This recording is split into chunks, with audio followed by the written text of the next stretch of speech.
The first visit is one of my favorite appointments.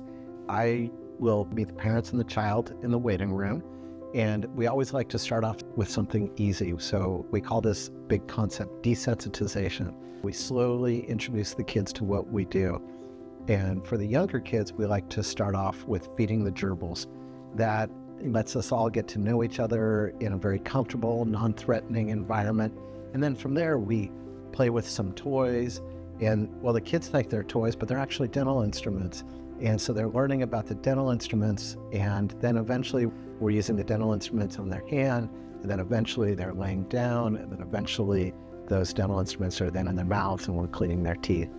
It's like teaching kids how to swim, but you just kind of go one step at a time and get kids comfortable, and you give them a sense of control over the process. That element of control is very important to feeling safe and secure.